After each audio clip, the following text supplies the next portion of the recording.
Hey everyone, welcome to today's A360. My name is Brewster Knowlton, and today we're going to be talking about the importance of taking an iterative approach to building out your data and analytics program.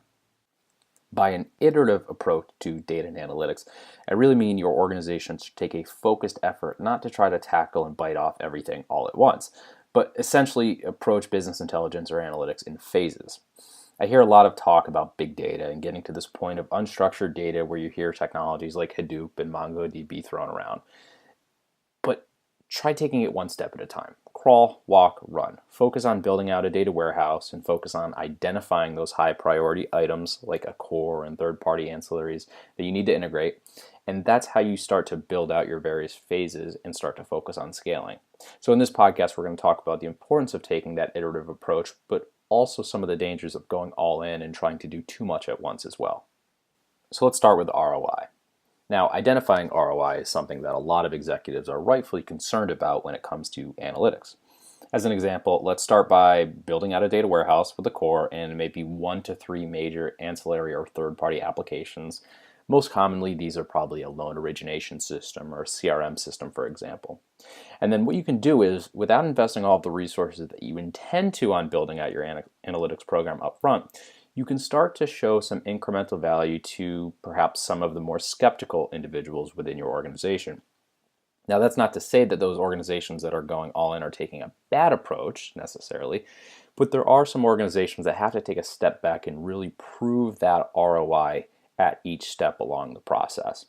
And by taking that iterative step-by-step approach, you can actually start to build up that scale and build up that ROI and start to incrementally show value without having to rely on one big initial burst or expense after, let's say, months and months of development and a cost that might not be so insignificant to get there. Taking an iterative approach allows you to start to build out the skills of not only your BI team, but also the rest of the organization.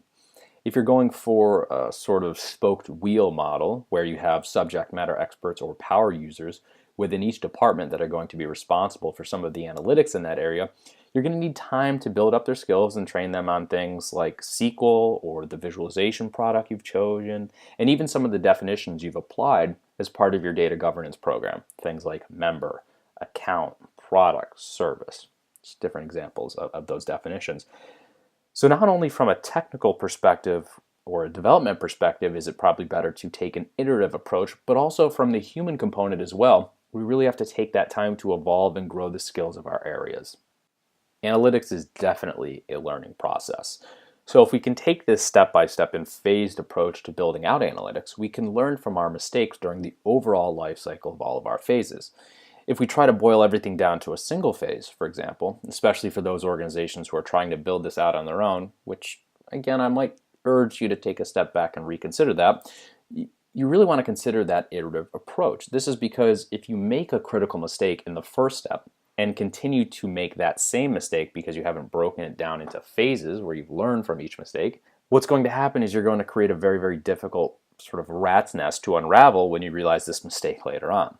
And as a result, you have to go back through essentially every single phase that was impacted and make changes. But by taking an iterative approach, you might make a mistake in phase 1, but you can correct that mistake for just that phase's work and not make that mistake again going forward. Or you can avoid it completely in the future.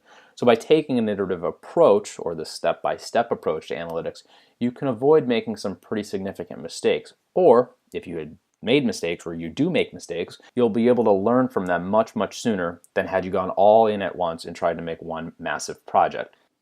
So again, analytics really should be a step-by-step iterative process.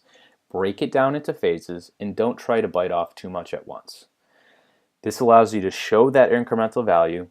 It allows you to evolve and scale the human component in the skills and training components of the analytics process as you slowly build out the platform. And it also allows you to correct, identify, or potentially even avoid mistakes without causing significant issues or rework. Whether you're choosing to purchase a solution or you're building out a data warehouse from scratch, I highly advise you to take a phased approach to this whole process so that you don't run into big issues that you might have to spend a significant amount of time correcting later, or you don't get too far down a process and realize that you wished you'd changed it up a little bit.